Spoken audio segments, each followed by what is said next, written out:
everybody. I apologize for well,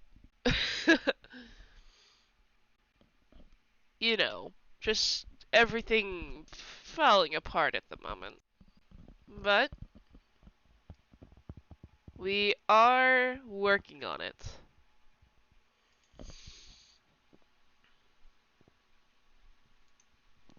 I do apologize, of course. This is not supposed to happen, but it indeed did. There we go. Can you hear it now? Is everything working properly? Oh dear, I can't believe that it hasn't been working this entire time.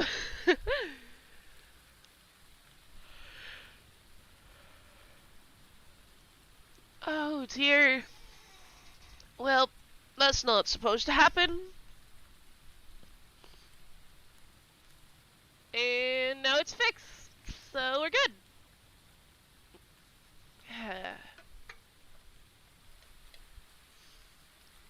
Thank you, Lemmy.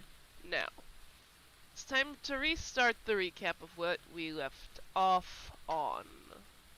Of course. So, where we left off, Dottie had just alerted Brocktree that some beast was watching them.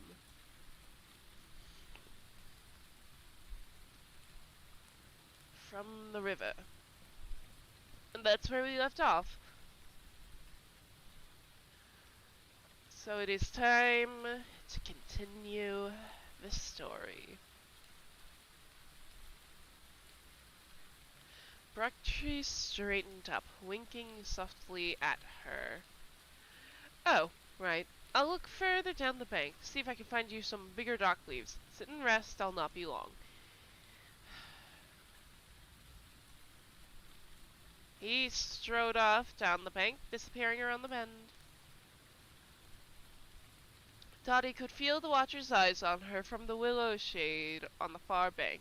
Taking care not to stare back, she acted as though she was completely unaware of the presence of an eavesdropper.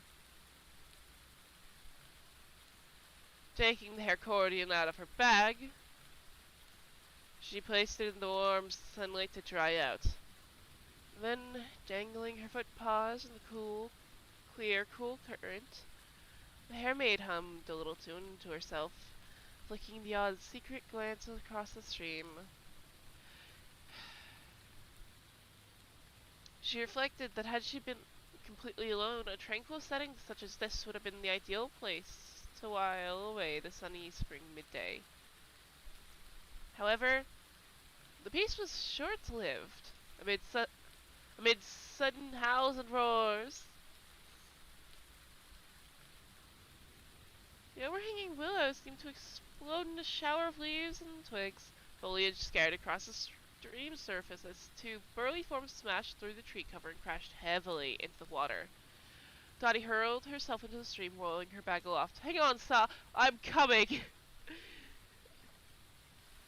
And with that ends Chapter 4. This is going to be quite a lot of fun, I can already tell. Chapter 5. Off the western shores, a heavy fog persisted. The afternoon had not fulfilled the morning's promise. Beneath a dirty white skylar, the mist sat unmoving on a still sea, its oily, waveless swell lapping against the hull of a large barnacle-encrusted ship, whose single sail hung furled. A small boat hove along, and the Grand Fragorl forgot that that's a character. I dislike her name. Climbed into a canvas sling which had been lowered from the ship. She nodded and was hoisted swiftly aboard. An aisle appeared amidst the blue-furred rats who crowded the deck, and silently she climbed out and made her way through. to the stern cabin. The interior of Ungetron's stateroom resembled the stuff of which nightmares are made. Dangling from thick chains, deep copper bowls contained fire that burned blue and gave off a heavy, lilac-colored smoke. Oppressive heat enveloped the cabin, highlighting the nauseous stench of rotting flesh. Huge cobwebs festooned every corner, spreading up over the deck heads, set a quiver by hairy forms which scuttled back and forth after the flies that buzzed everywhere. Carefully avoiding the webs, the Grand Fragor made her way to the cabin's center and prostrated herself, face down, with one paw raised in the air. Of course, I remembered to update. But there is something I did forget. Hydration. I'll be right back.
I do because I can.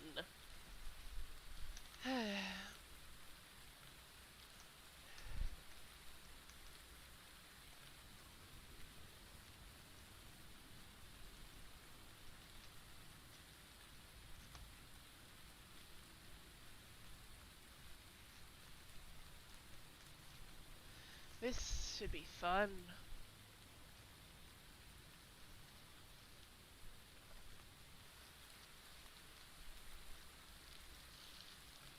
Because I do believe we finally get to see just what is going on in the world.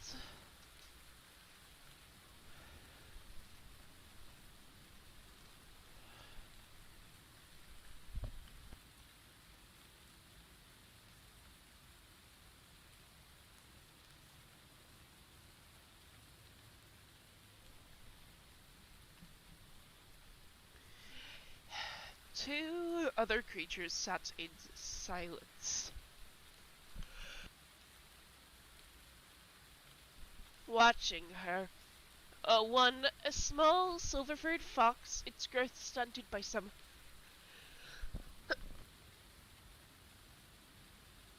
Sorry about that. My allergies are killing me today. By some terrible accident, giving it a shriveled appearance. The fox, a quill pen, held awkwardly.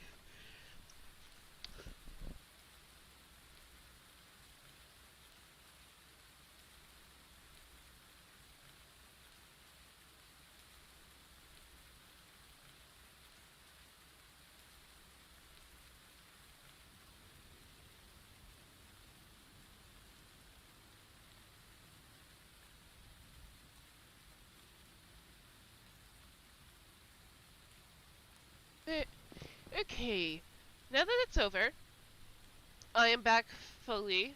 No more sneezing, to my knowledge. The fox, a quill pen held awkwardly in its crabbing paw, was seated at a table where it had been peering down through thick crystal-lensed glasses at various scrolls piled upon the tabletop. That was Grado, his high magician to Ungetrun, now turning his eyes from the Grand Fragorl.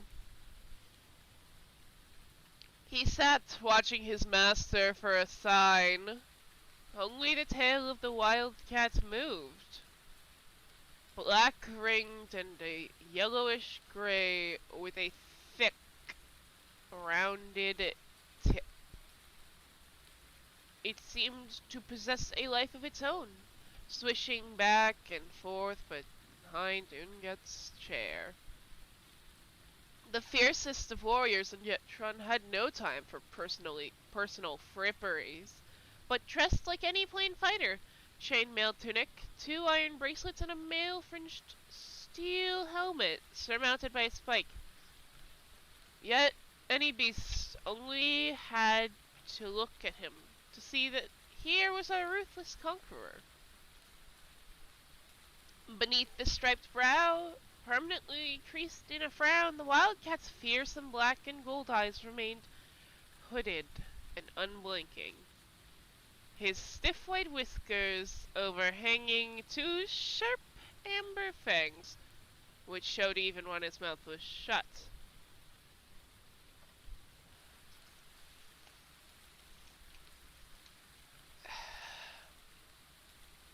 He stared at the prone ferrets stretched on his cabin floor. Then, turning his gaze aside, he nodded briefly to his magician.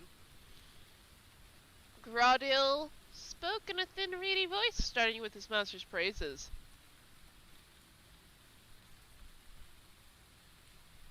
Know ye that ye are in the presence of the mighty Ungetrun, son of the Highland King Mort Spear, and brother to Verdaga Greeneye, Ungetrun, who makes the stars fall and the earth shake, so that the lesser orders will fear him. Ungetrun, whose blue hordes are as many as the leaves of the forest or sands of the shores. Ungetrun, who drinks wine from the skulls of his enemies. Bort? Wait, why did I stop to read that? I was in the middle of a character monologue. Shit. This is Ungetrun, the fearsome beast, and these are his days. The Grand Fragorl, still face down on the floor, called aloud the ritual answer required of her. Though I dare not look upon his face, I know that Ungetrun is here, and these are his days.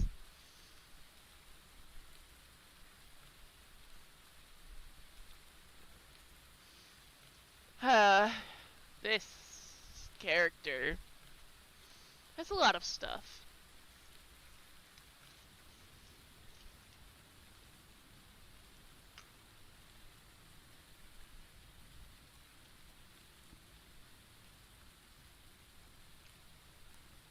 Unget replied in his coarse, rasping voice.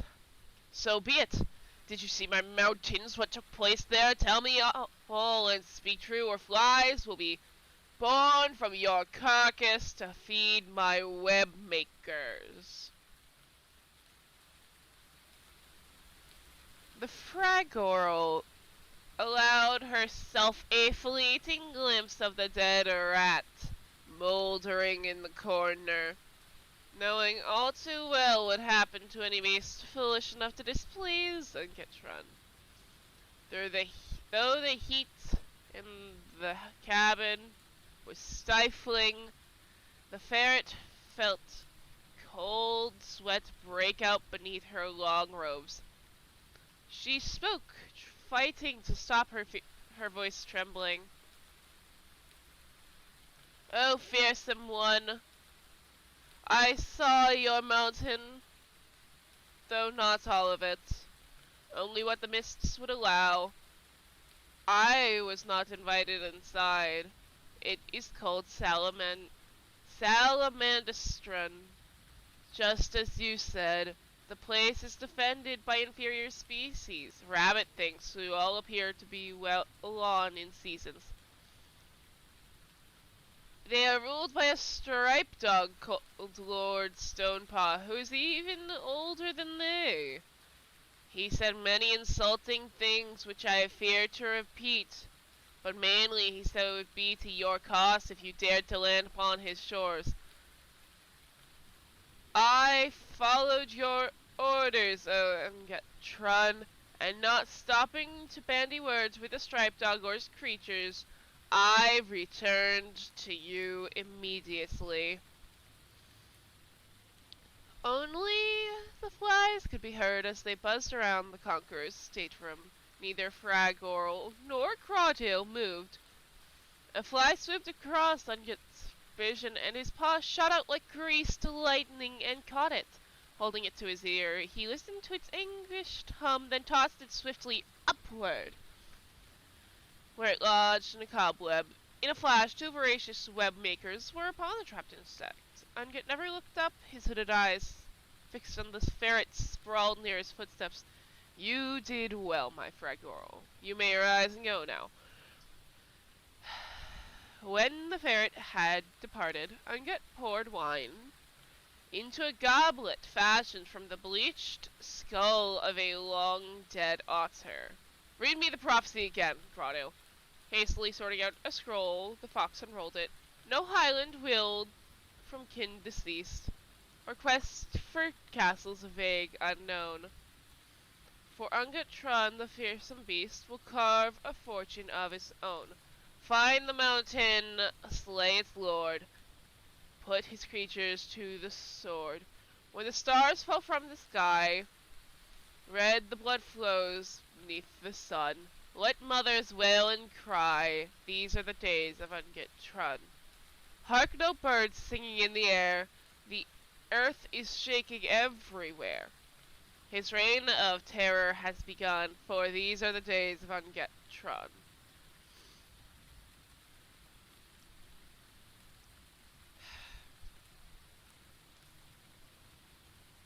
A fat spider fell from its web, landing on the wildcat's shoulder. He let it run down on his paw, turning the paw over and back again as the spider scurried to escape. Now explain it to me. As he had done several times, Graudill translated. It says that you are too fierce and strong to accept the Highland Kingdom when your father dies, nor are you a wandering robber dreaming of conquering some castle, as your young brother, Verdagus, says he will do someday. You will establish your own realm, ruling it from a mountain that is greater than any other. No beast has an army to command as large as your blue hordes. I'm your magician, and I say tonight you will see the stars fall from the sky. At tomorrow's dawn, you will feel the earth shake beneath you. The wildcat stared levelly at the undersized fox. Oh, he's just a little teeny boy. You have many clever tricks, Grodil, but if you fail me, you will feel the earth shake above you. Because I will be dancing on your grave. What about the Padre Lord? Tell me. Grodil knew the wild cat would not slay him. He was far too valuable a creature for any warlord to kill. The magician Fox merely shrugged and went back to studying his scrolls. The striped dog is, as your Fragorld described, an old one. He should be no trouble to the mighty Ungetrun.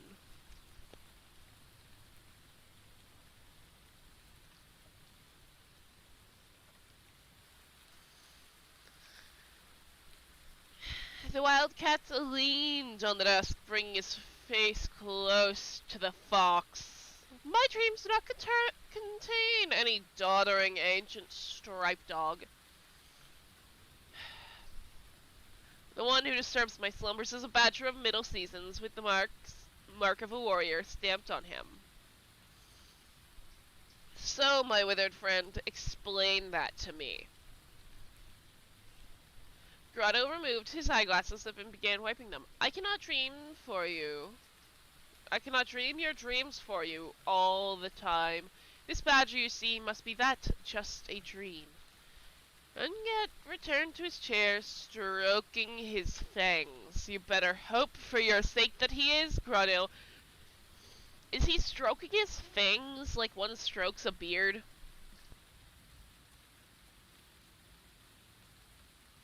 Like, seriously, I need to know. Is he?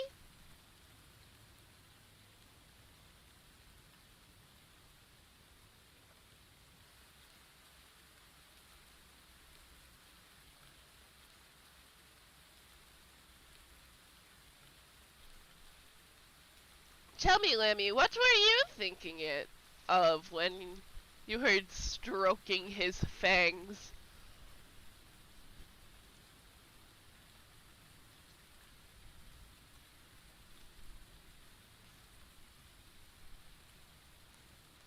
I don't think Twitch. Oh. Oh my, Lemmy.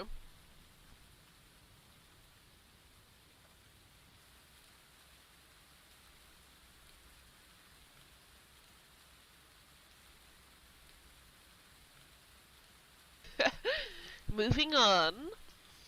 Lord Stonepaw had been staring from his window at the masses of fog shrouding the seas.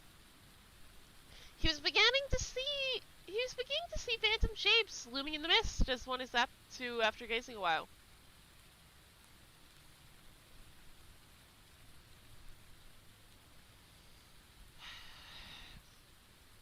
I forgot where we were. Whoa!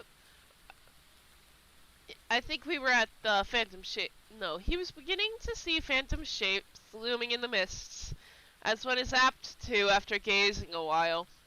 He rubbed at his old, tired eyes, and lumbered over to his bed where he sat to brood over the troubles that beset him. Stiffner Medic knocked on the door and entered. Sir, every hairjack in the place is waiting on you to come and talk to him. They're gathered in the main chamber, armed to the ears and primed for action. With a weary sigh, the Badger Lord rose. The old, the weak, and the feeble, I wish we were all as fit as you, Stiffner. Ah, if wishes were fishes. Ah, well, fetch me my armor. And javelin. Least I can do is go down there looking like a mountain lord. The main chamber was just short of half filled with hares.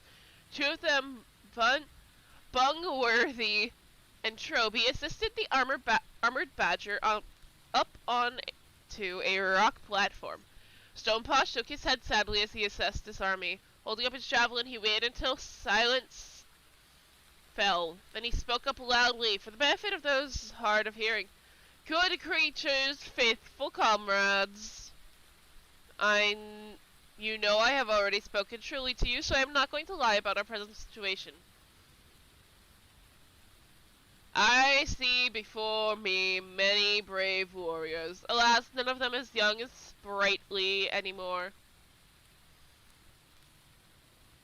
Like you, I too can remember the seasons gone when this chamber and the passages outside would be packed with young fighting hares. Now we are but a pitiful few, but that does not mean we cannot fight. A ragged cheer rose from the old guards accompanied by warlike comments. I will give him blood and vinegar, sire. We're with you to the last beast, my lord. We ain't called Stonepaw's stalwarts for nothing. What? Send him on and let's begin. Send him on and let's begin the game. A tear trickled from Stonepaw's eyes. Hastily he brushed it aside and swelled his chest out proudly.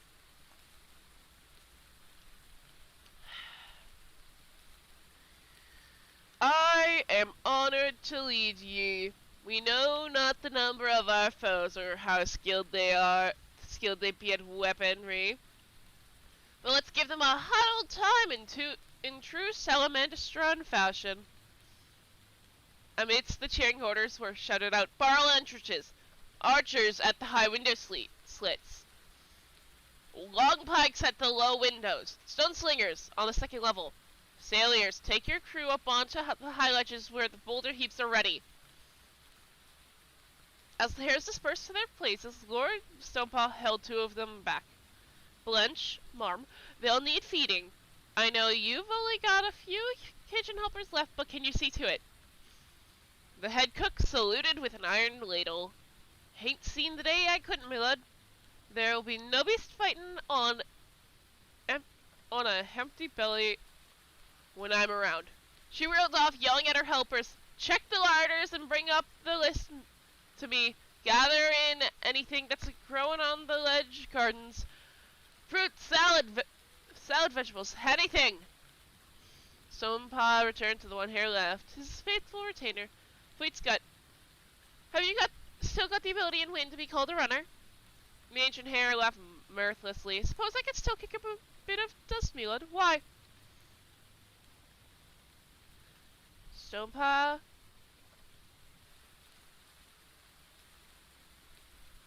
lowered his voice to a whisper. Good creature, I want you to draw a field rations to leave this mountain within the hour. Go where you will, but use your wits. Search out young wandering warriors and any band of hares along the countryside. Young ones with a touch of warrior's blood in their eye. We need help as we've never needed it. Find them and bring them back to Salamandastron as fast as you can. Fleetscut bowed dutifully as he flicked his paws. I'll give it a jolly good try, sire. Stonepaw hugged his old friend briefly. I know you will, you old grass walloper. Good luck. Okay. When Fleetscut had left, the Badger Lord retired in his secret chamber. When he had sprinkled herbs into the burning lanterns, he sat back, closing his eyes and breathing deeply, concentrating hard. He willed the face of his successor to appear in his mind. Where are you, strong one? Come to me. I need you now. Feel the call of the mountain and sleep to it. Stonepaw finally drifted into a slumber, rewarded by no sight of any badger's face, just a worrying puzzlement of troubles as yet unborn. Oh, damn. Well then.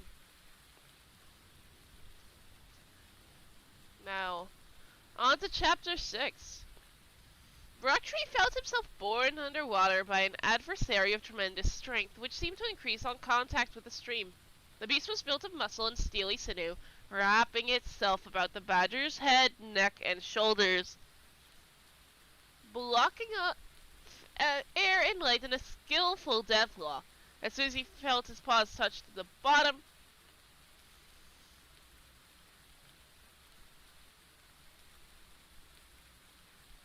Brocktree, they're contacting the stream? Where? No. They fell into the stream, Lammy. Into a river. that is small.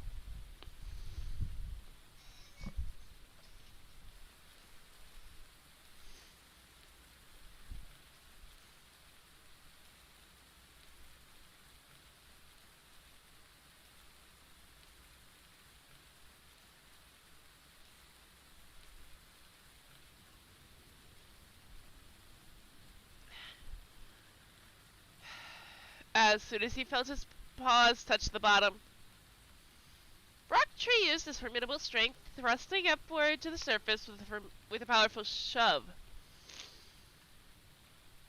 As both beasts broke the surface, the badger managed to gasp in a breath of air. Then he was aware of thudding blows raining on his opponent as Dottie yelled, "Get off!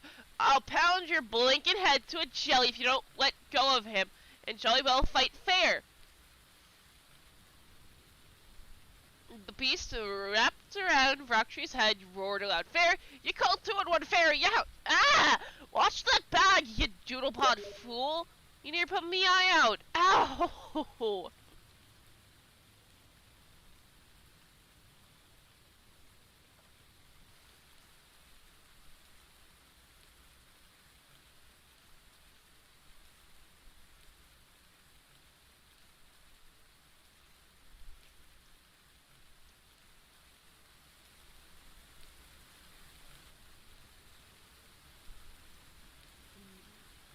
The Badger Lord seized his chance, clapping his paws hard as the sail with his tail and jaws. He tore the creature from him and lifted it above his head. It was kicking and wriggling as he hurled it forcefully into the far shallows. Then diving down, he grabbed his battle blade, which had fallen from his back. Oh. Well, sucks. You see, we're already halfway through, and I'm telling the story, you know what I mean? Fallen from his back into the struggle. God, Dottie Gabs! Fuck. Shit, I need to get back to speaking regularly. Dottie gasped with fright as the massive Badger Lord surfaced in a cascade of stream water, whirling his sword aloft. "Brocktree of Brockhole! Bones and blood!" The otter, for it was a fully grown male of that species, stood dripping in the shallows. Hey, steady out there, matey! There ain't no need to go swinging swords around. What's your trouble?"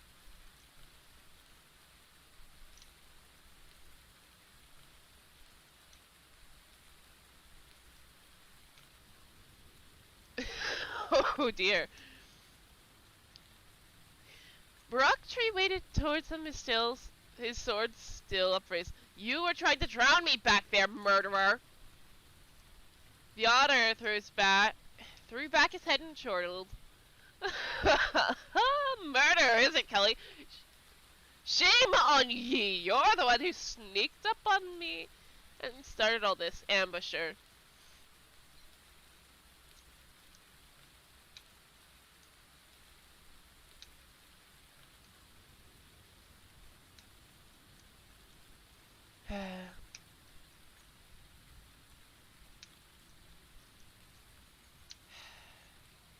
Dottie thought about this for a moment, then wading over, she placed herself between both creatures. "Stop me if he isn't right, sir, but it was you who attacked him first, you know." Brocktree dropped his sword in bewilderment. "Hi there, miss. Whose side are you on? Mine or his?" The otter set down the shallows, chuckling merrily. Now, yous two, stop all your argufying. Tell ye what. Do you like water shrimp and root soup? I've got a pan of it to go. On the go. Should be plenty for 3. At the mention of food, Dottie felt immediately friendly. "I've never tasted it, but I'm sure I'll like it, sir." The otter waded over. Paw outstretched. "Don't serve me, young un. I go by the name of Roughgar Brookback. You can call me Rough, though. Rough by name, rough by nature." "Soup! Ah, soup! Yes! Yes! Soup! I love soup! Fuck! Soup is just the best shit ever! I love it! Yes! Soup!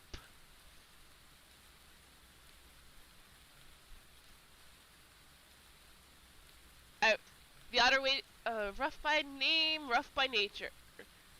That's what my old grandma used to say when I wrestled her. Donnie looked at him in surprise. You used to wrestle with your old grandma? Uh, shut. We all know I'm never gonna get monetized on YouTube.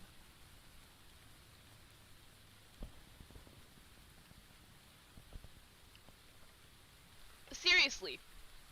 We all know that I'm never getting monetized on YouTube. Which is why, with today's sponsor, Raid Shadow Legends, I will be getting...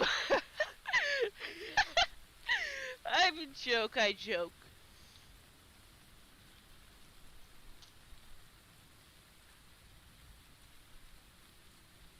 I'm not sponsored. Yet. Let's hope I do get a sponsor someday. You know what I mean? Now moving on.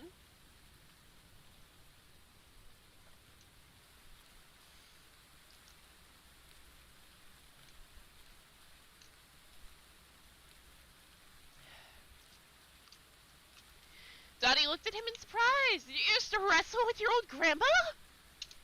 Ruff grins. Aye, but she always beat the daylights out of me. Come on, hearties, follow me.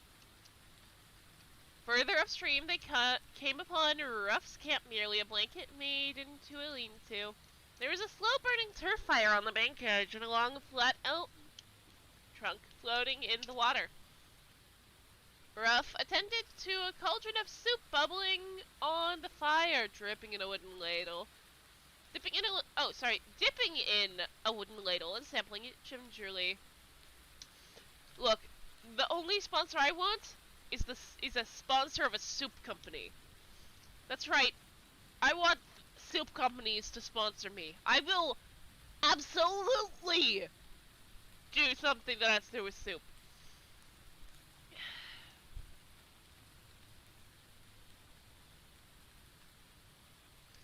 Alright and ready. This is the stuff to put a shine on your fur and a glint in your eye. Good old Otroot. He scrambled. It's a joke. That's a joke. That's a joke. I do need sponsors. Let's be real, but hey, we'll just see how things go. You know.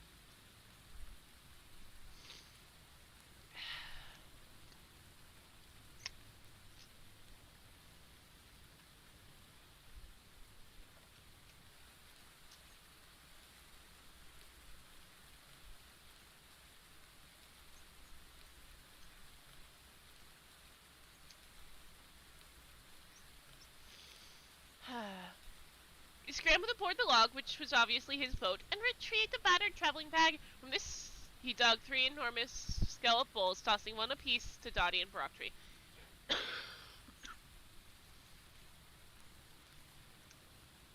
Dig in now, ain't your mother. Serve yourselves, mate. Dottie filled her shell and went at it like a gannet in a 10-season famine. Mother, help me! I'm on fire!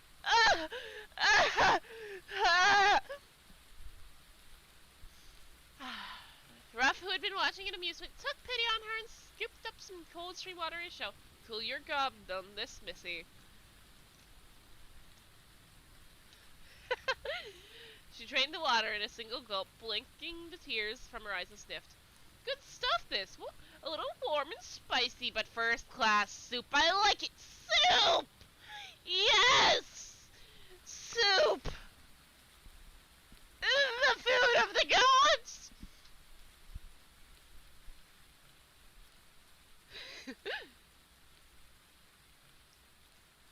Ruff and Brocktree sat gaping as she refilled her shell and tucked in with a will. The badger winked at the otter. She's a hare, you see. Lemmy, what are you doing? You never capitalized the S. Oh, you did. Never mind. I see that I did. That you did. Oh, dear, I'm getting confused. The rough nodded sagely. Aye, that explains it, mate. Shuts.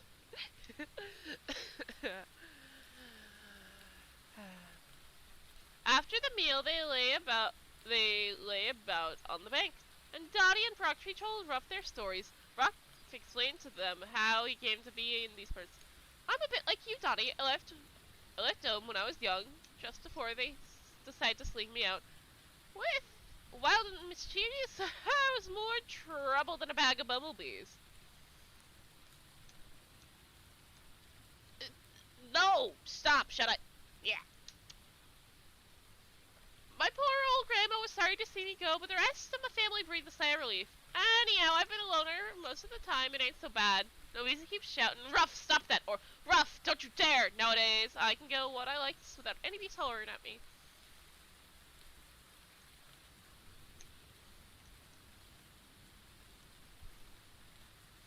Oh, a bit of this and a bit of that. Nothing really. Why? The Badger Lord's eyes twinkled. Dottie and I need to get down to the shores of the Great Sea. Best way to do that is if we follow waterways, as you well know. It would be nice if we could go by boat instead of all that trekking. Suppose you came with us.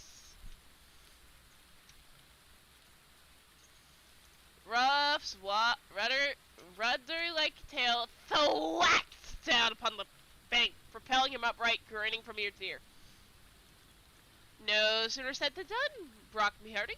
Can you two paddle? Dottie replied for them both. Well, if we can't, I bet you'll soon teach us. What? I'm no Badger Lord, but I'm jolly well strong of paw.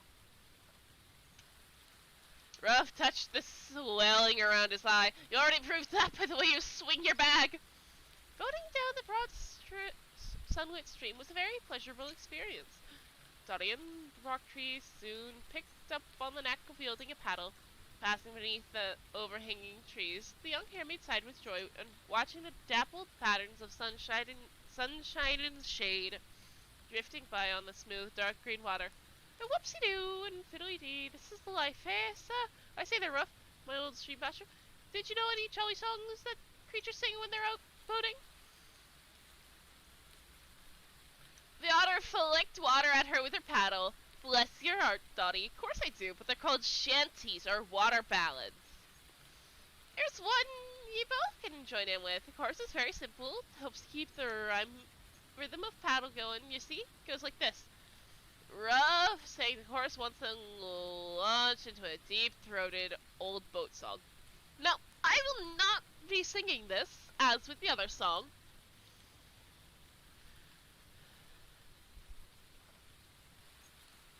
I do apologize.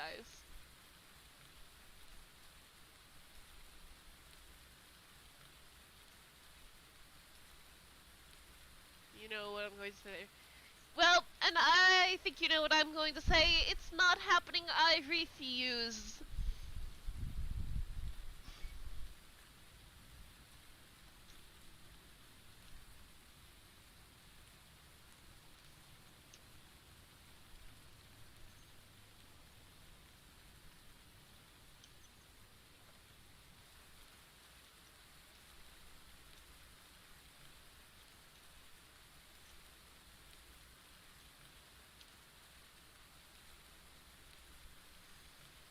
How much do I need to pay? Well, the thing is, you can't pay me. That's the funny part.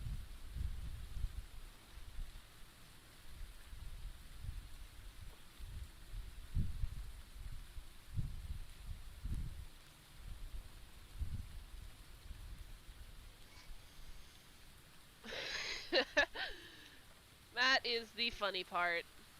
You can't.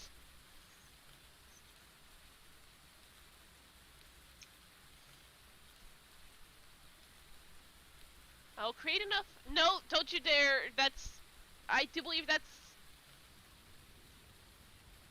called. I don't think that's allowed. Lemmy, for legal reasons, that's a joke.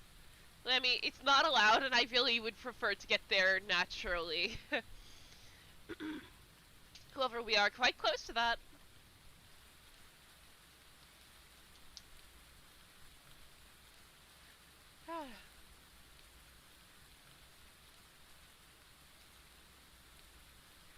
just bother. Oh, dear. Oh, dear. You don't have to do that. Just let them be.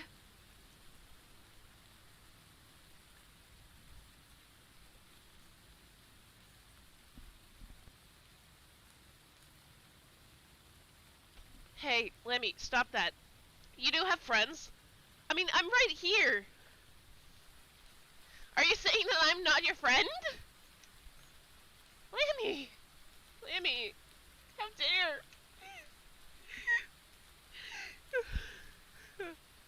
My friend says I'm not her friend. I jest. You know that. I know that you're joking because you do have friends. I mean. Oh. Oh. Man, I mean. Damn. Rough some trees fairly skimmed the water, with him singing the verses and his two friends roaring out the chorus like two seasoned old river beasts. The otters signaled to them to stop rowing. Ship your paddles, mate. Let her run with the current. Normally a staid creature, as befits a badger lord, Brocktree was exhilarated, grinning like a dibbin. Ah, that's something you guys don't know. Dibbin is a name given to the youngest of beasts. To the children.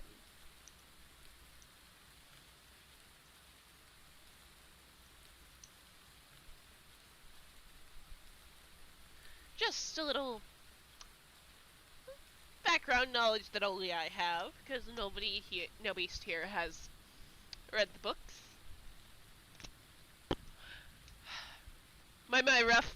I can see why you love the freedom of the waterways. It certainly is a pleasant experience. Guiding his elm longboat. With the odd paddle stroke, Ruff watched the stream ahead knowingly. Oh, it ain't so bad most seasons, but don't go getting too taken up with it, Brock. You get the ice in winter, snow, hail, rainstorms, dry creeks, rocks, driftwood, and gales. Once you get used to that lot, then you got to face rapids, sandbanks, cross currents, and waterfalls.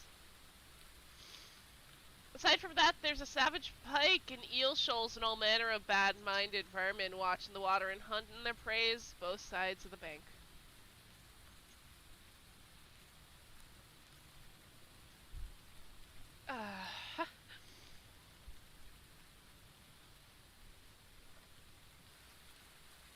Dottie waved a paw submissively. Oh, pish tush, saw. It doesn't seem to bother you. Dottie waved a... Oh, wait, shit, that's what I just read. Ruff pulled a tangle of line from his pack, checking the hook and weight on it. He baited up with a few water shrimp left over from the hot root soup. Fish for supper, shipmates! Look there at this fat shoal of dace.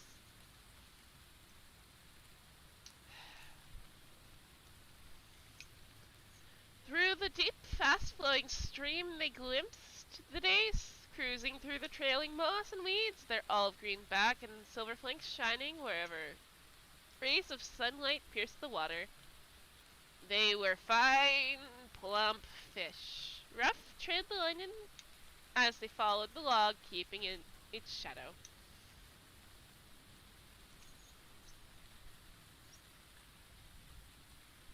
And there we shall pause for 5 minutes. Everybody get up. Please stretch. Please. I, myself, will be going and stretching and doing a few other things, so I will see you all in 5 minutes.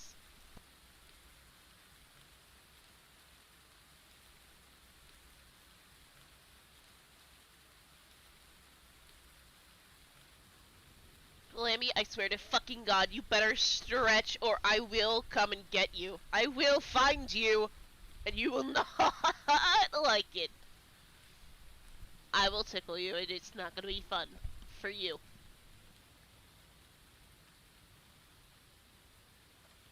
No, I'm not doing that! Lammy!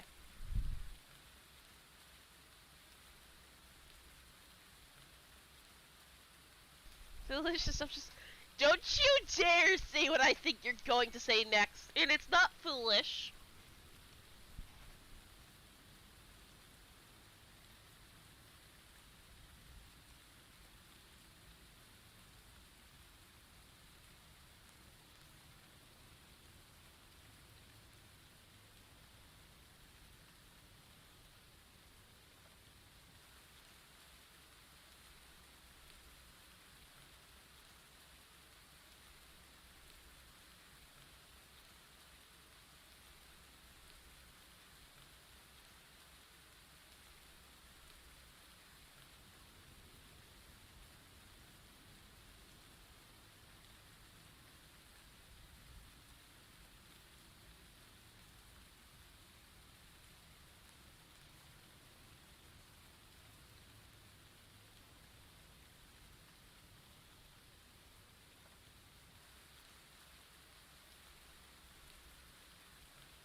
You better be stretching, bitch.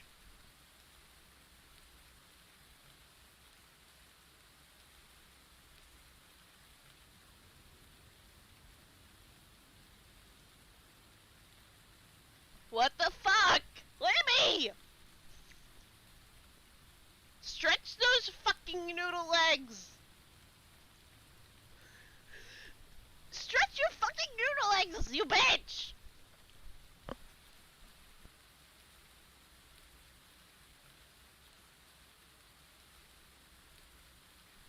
My term. And here's my terms. If you don't stretch, I can and will instead end this stream. Here and now. Fucking stretch, you bitch. Actually, no, I won't end stream, but I just won't stream for a while. Just stretch. God fucking damn it. Stretch and hydrate!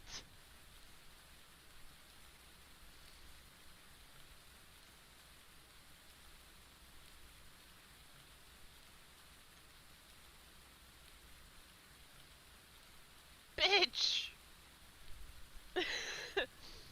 Okay, but you better stretch. You better fucking stretch, or I will be very upset with you. Stretching is important.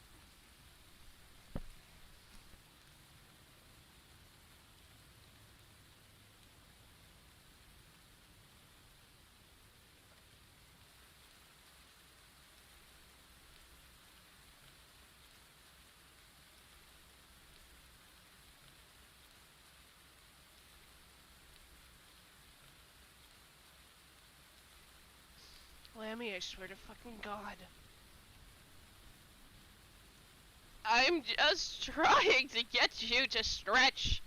Is there something wrong with stretching?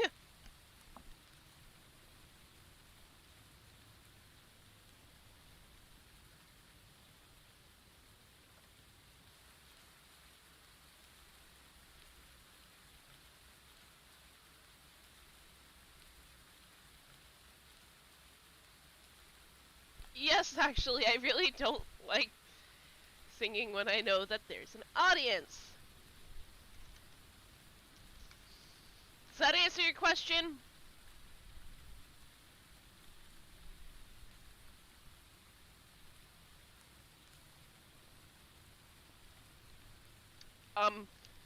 I'm pretty sure that everyone knows that you and I are friends.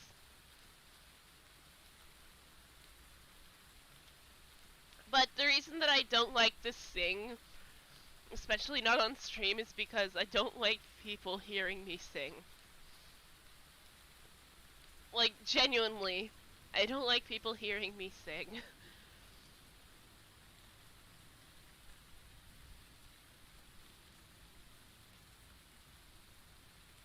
So that's actually the problem with singing.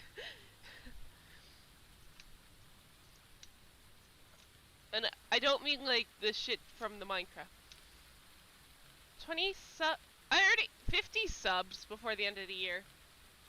I mean, I don't know.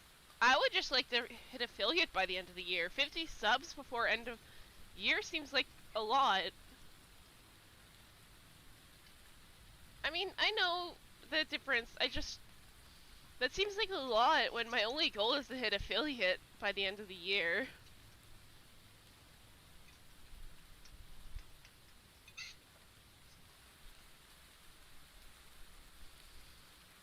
If we hit affiliate by the end of the year, then I will sing on stream. I'll even use my good mic for it. Are you suggesting I lower the threshold? I'm suggesting that we just get to affiliate. That's all I need to do. And yeah, if we reach that, if you find me a song that is not copyrighted, I can and will sing it.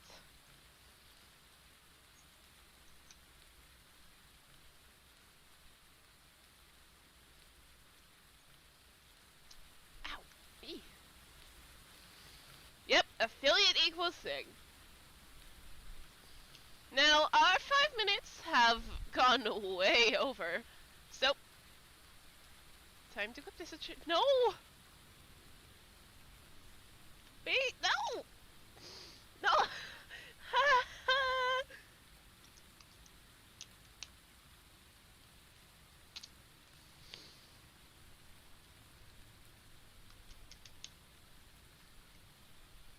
Okay, well, anyhow, I'm gonna continue.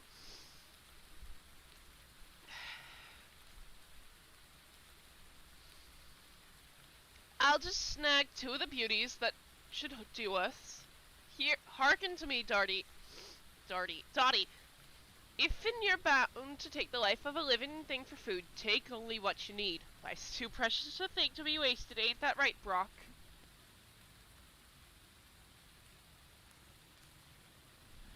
The badger nodded solemnly. Aye, that's so, a lesson every creature should learn.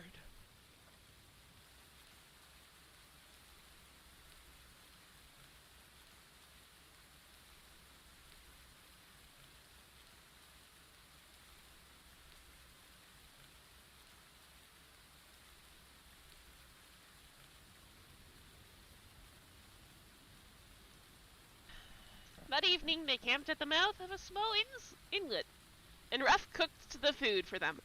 After the long day on the stream, it was a delicious meal.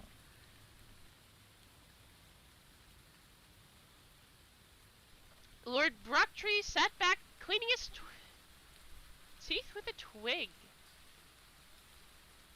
I've tasted trout and grayling, but never anything like that taste before. You must tell me how you prepared it, Ruff.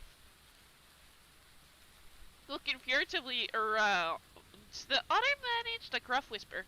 My grandma's secret recipe. Recipe it is, and if she were here now, she'd scalp my tail with a birch rod for telling ye. You need tender new dandelion shoots, wild onions, and hedge parsley. Oh, and 2 fat leeks. Chop 'em all up and set 'em over the fire in a little water, but don't boil 'em. Then when you've topped and tailed your 2 dace, you lay them fishes flat on a thin rock.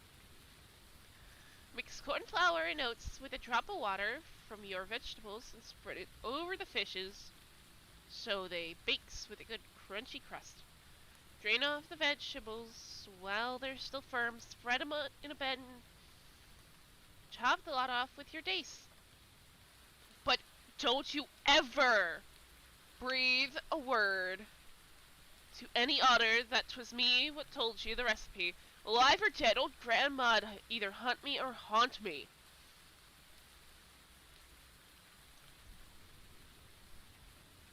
Oh dear. Dottie began reaching for his hair cord. No, please don't. No more incentive for Lammy to pressure me to sing. Time for a jolly old ditty, eh, chaps? No beast was more relieved than Brocktree. Actually, no. I'm relieved. I'm also very relieved. When Ruff put the blocks on the hairmaid's warbling. No. No beast said it. Why did I say no beast? Fuck, am I getting too into this? Probably. Who cares? It's fun.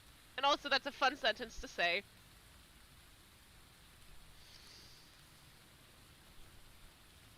Best not, missy mate. This ain't too friendly a part of the woods.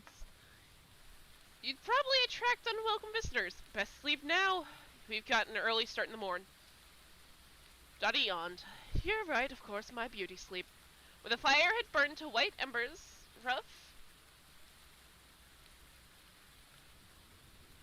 checked that Dottie was sound asleep. He shook the badger gently, cautioning him to silence. Listen, Brock. We could have sailed further than today, but I chose to berth in this spot because I feel there'll be trouble further downstream. No sense in upsetting young pretty features there. Look, I got a plan. Here's what we'll do. I'll wake you at the crack of dawn. The pair of us will rise nice and quiet. Then...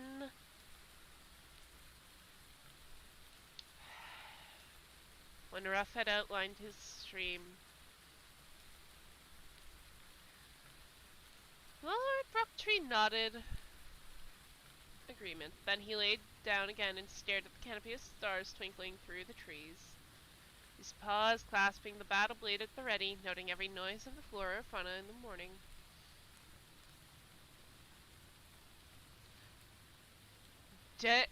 That is the end of chapter 6. Chapter 7 time, everybody. The night that fell over the three companions in the stream also lowered its shades over Salamandastron and the western shores. Silently,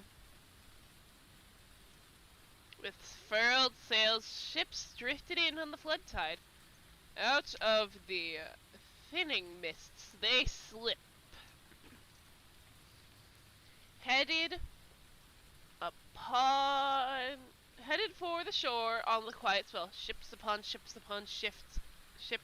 craft of every description, from single to four-masted, flat-bottomed to deep-keeled, bulky and sleek, large and small. Any creature could have walked the length of the sea, a league from north to south, by stepping from ship to ship without once putting a paw. Then came the blue hordes of Ungatron from north and south, marching along the shores, the sound of their footpaws muffled in the soft sands, in columns 50 deep and 50 long, following their commanders. No war drums were seen, nor trumpets, nor any instrument, flute, cymbal, or horn, to aid the marching. Starlight glinted dully off armor, spear tips, blade and arrowheads.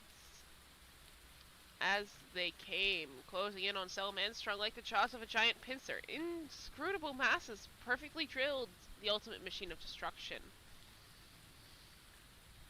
Flanked by 200 soldiers, Ungatron strode to the rocky fortress, his only illumination a torch held in the paws of Grotto.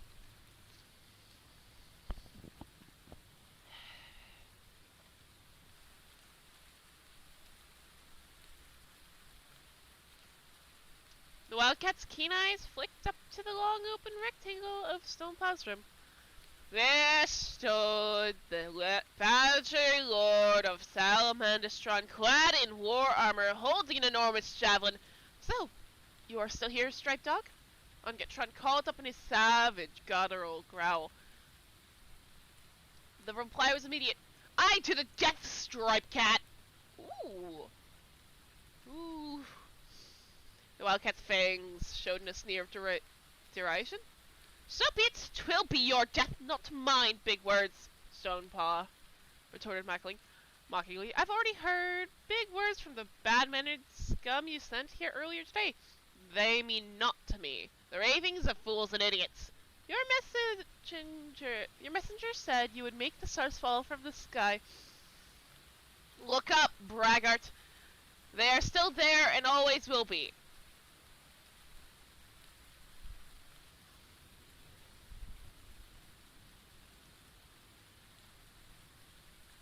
Oh my. The Badger's word stung the wildcat.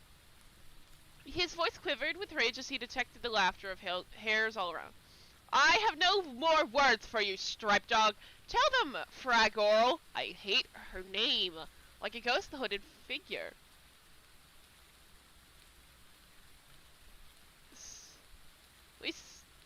Like a ghost, the hooded figure materialized out of the night. These are the days of Ungatron, the fearsome beast. Know you that he always speaks the truth. If he says the stars will fall from the sky, then even they must obey. Look! Gradil flung a pot full of powder on his palely burning torch. With a whoosh, it shot up with a brilliant blue flame. This was the signal. Every beast of the horde on shore and every creature crowding the decks on the hovering ships immediately lighted.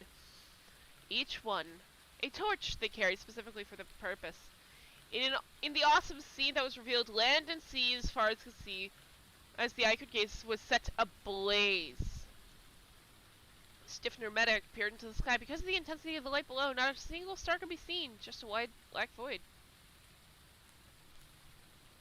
Any creature on the reaches of Salamandastron's heights could look out and see countless myriad lights ranging on out to the horizon. At another signal from Gradil, the two score guards nearest the mountain roared out aloud, "Mighty Ungatron has made the stars fall from the sky!" Every hair on the mountain was stunned with shock. This season, the whole shore was ablaze with light. It was like having day below and night above. The stars made invisible in the sky due to the powerful light radiating upward. Gradil held a whispered conference with Ungat, and the Wildcat nodded before speaking out. His voice echoed off the mountain in the awestruck silence. "I see you have no scornful comments to make, Stripe Dog. You have witnessed the power of Ungatron. My blue horde will camp here on your doorway. When dawn comes, you will feel the earth shake. You have left it too late to retreat from the mountain as I commanded you to. Now you must reap the penalty." Then turning his back on Lord Stonepaw, the Wildcat marched off back to his ship. Lammy, what the heck?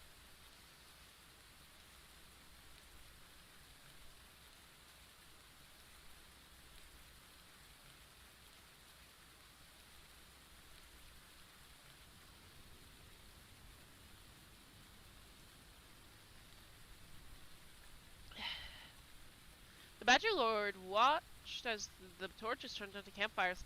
Bramwill, the oldest hare on the mountain, came shakily forward to clutch the Badger's paws. His voice trembling like a reed in the wind. "Lord, I could not have believed it had I not seen it with these old eyes. What can we do against someone who is truly magic?" Stonepaw patted Bramwill's stoop back gently. "That was no magic, my friend. 'Twas only a very clever trick. An illusion. But the reality of all those lights is a fearful thing, for it shows the extent of Tren's army. Troby, your eyes are still useful. Could you have counted the number of torches out there?" Troby shook his head vigorously. "You must be jesting, sir. No beast alive could do that." Stiffner's comment confirmed Stonepaw's worst fears. Aye, and every one of those torches was held by a vermin soldier. It was hard to imagine such an army. Stonepaw stared out at the campfires and burning holes into the night, both near and far. "No doubt you all heard what the Wildcat had to say. We've left it too late to retreat." Silently, the hares pondered the enormity of what their lord had just said, but the feeling of doom was broken when Stiffner Medic spoke up boldly. "So what do we do? Stand around here waiting to be conquered and slain? Not this hare, no sah. Chest in, chin in, chest out, stiffen the old limp and stand firm. Maybe that scum can make the stars fall and earth tremble, but let's see him crack a mountain with us to defend it."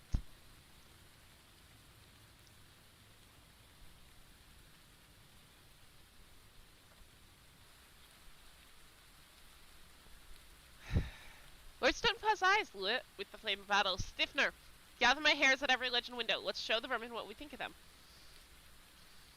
Ungatron came hurrying from his stateroom cabin as defiant roaring from Salamandastron ripped through the night stillness. Gradil hobbled behind his master and spat contemptuously into the sea. Fools! Do they think they can scare us with their battle cries? Ungetron did not even deign to look at the shrunken fox. No, they don't mean to scare us, but they're letting us know that they aren't scared either. That's called courage, Grotto, but you wouldn't understand it. If those hares were enough in number to match us 1-to-1, then I'd be scared. No, I do not want to see your battle cry at the moment. However, I can't stop you. Dawn arrived, pale washed, though in less than an hour it had blossomed into a beautiful late spring day, showing the promise of a good summer. Lord Stonepod witnessed the day's arrival. He had scarcely slept throughout the night, now sitting on the edge of his bed in the shaft of warm sunlight. He fell into a doze. Blanche the cook shook him gently. "Wake up, sire. Those villains are waiting to see you outside the shore. I brought you a bite of breakfast."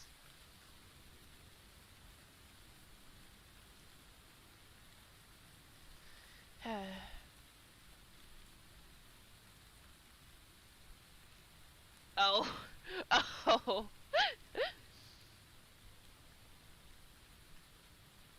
Blanche the cook shook him gently. "Wake up, sire. Those villains are waiting to see you outside in the shore. I brought you a bite of breakfast." Stonepaw opened his eyes slowly and whistled. "Ooh, don't ever fall asleep wearing armor, Blanche. It feels like waking up in a cooking pot. I suppose that wildcat villain is showing off his army at our gates?"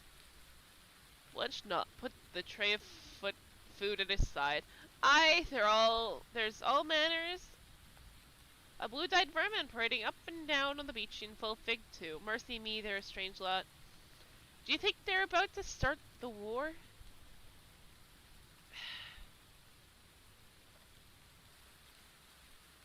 The Badger Lord. Oh, wait. Well, Blanche placed the tray of food aside. "Aye, they're all mere blue-dyed vermin parading up and down on the beach in full fig." No, I already read that. Oh dear. I think. Oh dear, I'm losing my place, Lammy. Where were we? For I do not remember. What was the last thing I said of the book? Shit.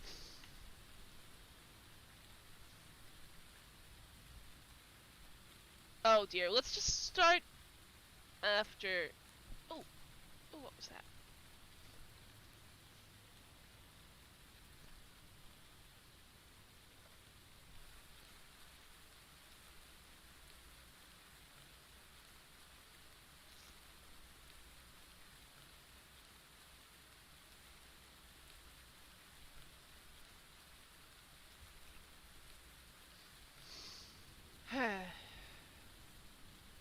Oh, right.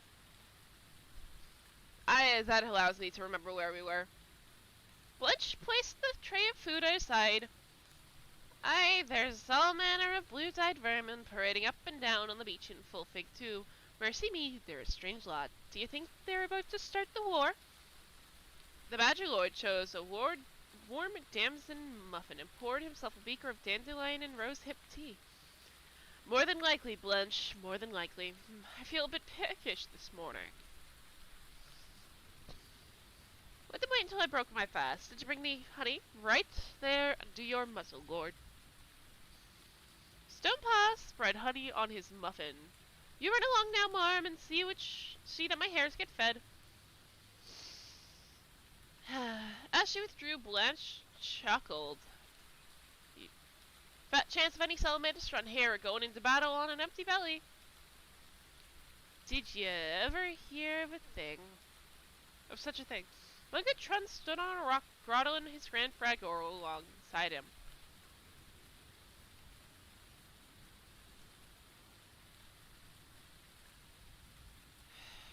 And looked around the western shores, nodding his satisfaction. He turned to the fox and the ferret. "Can you see the sand?" Fragor shook her hooded head. "No mightiness, only the blue hordes. They are in such great numbers that nobody could see the sands they stand upon. They are even shoulder to shoulder in the shallows." Ungetron fixed his stern eye upon the shrunken fox. "Another trick you missed, eh, Grotto?" The magician cringed as he shook his head in bewilderment. "Sire?" Ungetron Ungetron's paw swept across, indicating the scene. Not only can I make the stars fall, but I can also cause the land to disappear. Use your head, stupid. Thinking to divert his master's wrath, Grotto pointed out to the mountain. But the striped dog shows his insolence by not bothering to appear and witness your power, O exalted one. That is a mere ploy, which the commanders of armies use upon one another. Ungetron replied scornfully. He thinks to frame my temper by keeping me waiting. Have you no brains at all? I should have slain you with the rest of your family, Grotto. Lowering his head, the fox mumbled humbly, I thank you for sparing my life every day since, sire. Unget smiled dispassionately at the fox's bowed head.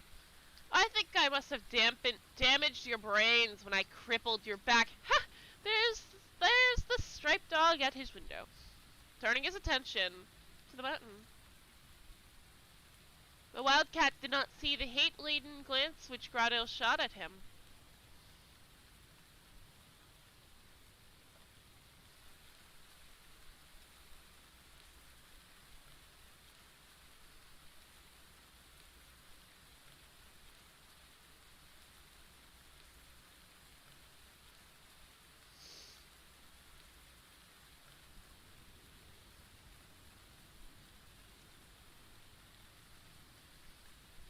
Lord Stonepaw and a dozen archers looked down from the windows, showing no surprise at the masses of vermin crowding the shore. A fine day to die, eh, striped dog? Ungetron called. The badger smiled down in a patronizing way. So soon, cat? I thought you were going to make the earth tremble. Could you not spare us long enough to see your next trick? At a nod from Unget, the Fragorl held a red banner high and announced aloud, let the enemies of Ungetron feel the earth tremble! The entire army began to jump up and down in perfect unison, chanting as it did, Ungetron! They just repeat that a couple of times. I don't, but I will do. Ungetron! Ungetron. The more I say that, the stupider I feel. As Fragorl waved her banner, they increased their speed, jumping in the air and landing hard on the sand. Their chant becoming a roar, the noise of countless footpaws stamping down becoming greater. Water splashed high on the tide line and clouds of sand began rising as they continued their relentless pounding. Though he could scarcely be heard above the din, the hare named Bungworthy, oh dear, funneled both paws around his mouth and shouted to Stonepaw, look, Lord, the earth is shaking, see? Great ripples are spreading seaward, the shore is shaking where they jump. Great seasons, the earth is shaking, it's shaking! As suddenly as it had started, the demonstration stopped. Ungetron stood, smiling grimly up at Stonepaw as the sand clouds settled and the ripples receded. Well, striped dog, did you feel the earth shake? Did I not speak truly? Throw down your arms and come out. Unget climbed down from his rock perch and stood at the head of his army confident he had made his point. Lord Stonepaw merely grunted. Ha! You might have felt the earth tremble, cat, but Salamandastron remained rock firm. We didn't feel a thing. Now let me show you something.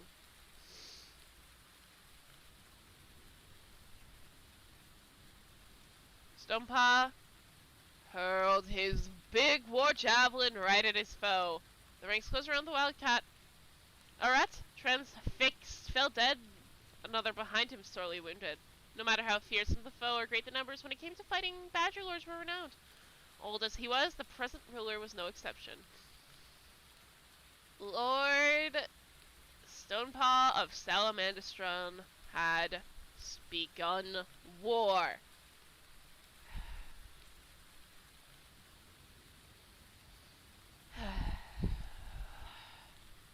Fleetscut was close to total exhaustion. The old hare had not stopped since he left the mountain. Ranging east to begin with, then sweeping back west, in a great arc. He searched the hills, flatlands, valleys, and cliff tops, finally arriving back on the shores somewhere north of Salmedistran. Slumping down on the beach, he waited until his breathing calmed him before unslinging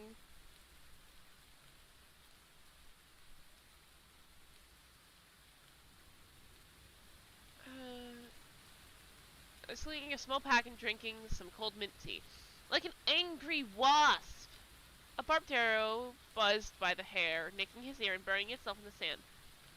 A small patrol, 10 rats from the great blue hordes emerged from the dunes behind Fleet's Cut.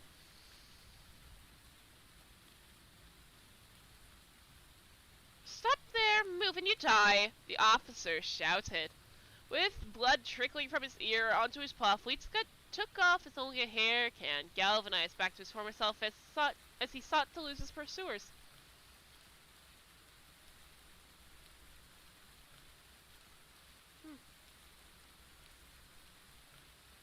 But the rats were hard on his paws as he led them on a twisting course around the shore and back into the dunes. With his foot paws sinking down into the soft sand hills, Fleet's Cut panted raggedly, strong sunlight beating down on him as he breathed. He breasted one dune and rolled down it to face another. He wished with all his heart that he were many seasons younger. He could have drawn circles around the rat patrol when he was a leveret. Every so often, an arrow zipped into the sand alongside him. Once, a spear almost pierced his foot paw. Fleet's Cut kept going. He knew that a moving target was the hardest to hit. Now as he turned inland, the dunes gave way to hummocks and hillocks, coated with sharp, long-bladed grass. He tripped over a blackberry creeper, leaping up as best he could, ignoring the scratches his thorns had inflicted on him. But he could hear the labored breathing of the 10 rats getting closer. Fan out and circle him. Lame him if you can, their leader rasped out. Straining as though his lungs would burst, Fleet's Cut managed an extra turn of speed, dashing headlong to outdistance the flanking maneuver.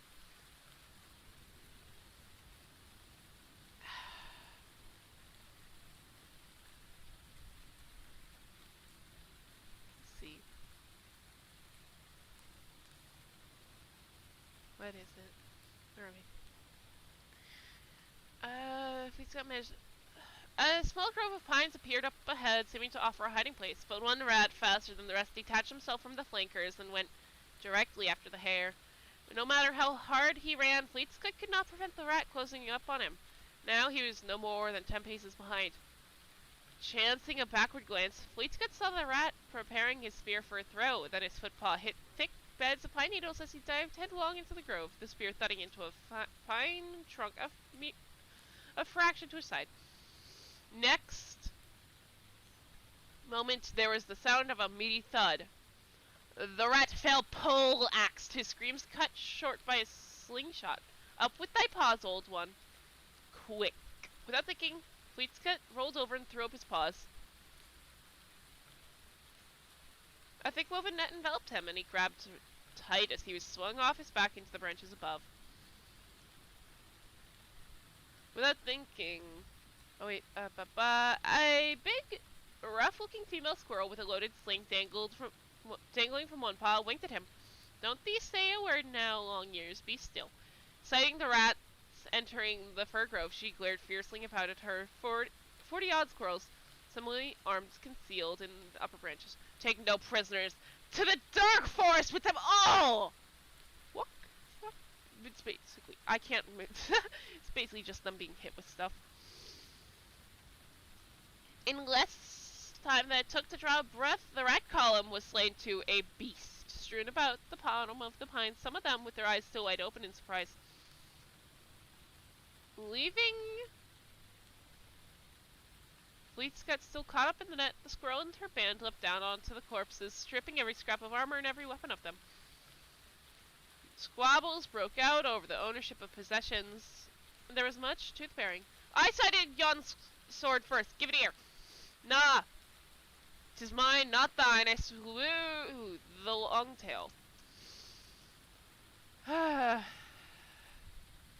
big female squirrel was among them like a whirlwind, sending argumentative ones winding to the earth as she clubbed their stomachs savagely with her loaded sling.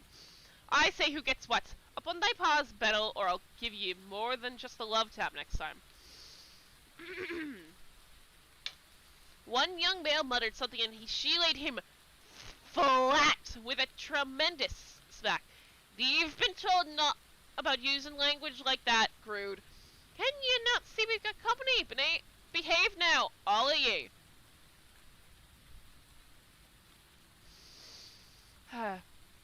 Fleetscut strove to disentangle himself from the net. Stab me! Any bloomin' chance of getting out of this? Getting out of this thing, you chaps! Lend a paw here! He called down. The female squirrel and two equally big males bounded up and lowered the net expertly to the earth, where the others soon had Fleetscut free. Somersaulting neatly out of the tree, the big female landed lightly on her flip paws. Fleetscut bowed gravely to her. Thanks for saving me life, marm.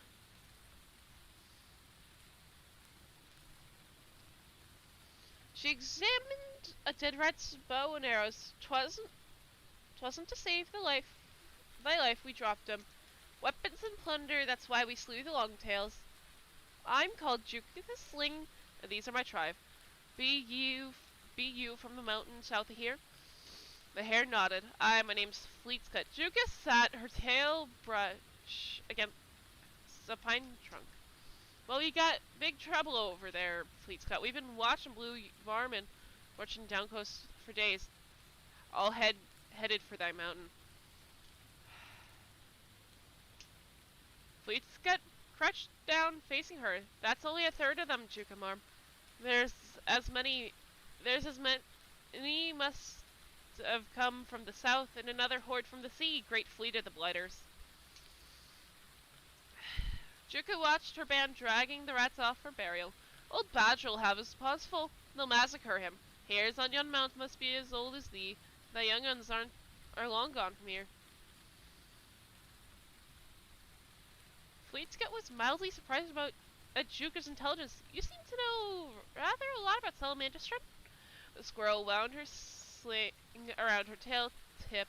'Tis my business to know what goes on hither and yon. Only a fool would live a lifetime in these parts and know naught of them. Did ye escape the mountain, Fleetscut? The old hare shook his head sadly. No, but I was sent out by Lord Stonepaw to scout up reinforcements, but there ain't a bally hare around here anymore. Don't suppose you'd fancy helping us out, marm? Juka tossed a slingstone deftly from one paw to the other. Nay, not I nor my tribe. Even though I pity thy plight, friend, other creatures' troubles are their own, not ours. That doesn't mean we won't show hospitality to guests. Thee must be weary and hungered too. Come rest a while and sup with us. Thou art too tired to go further, friend.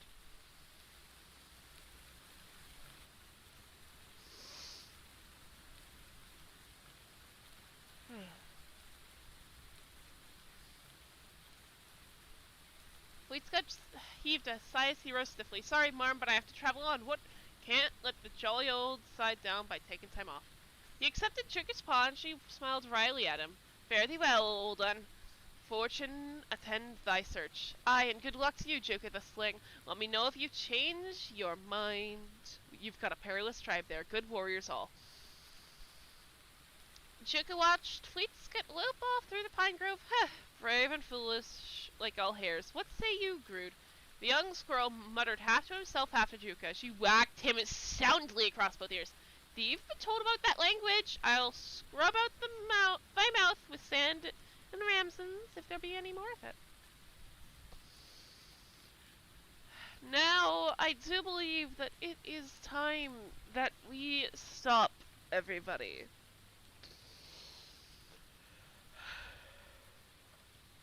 It has been a pleasure to stream for you all. And I can't wait to see you all later. Goodbye, everybody. It is such a shame to see the rain stop and for all of you to leave. Goodbye. What do you mean, no, and I have to. I have things I need to do. Sorry, Lammy. Goodbye, everybody.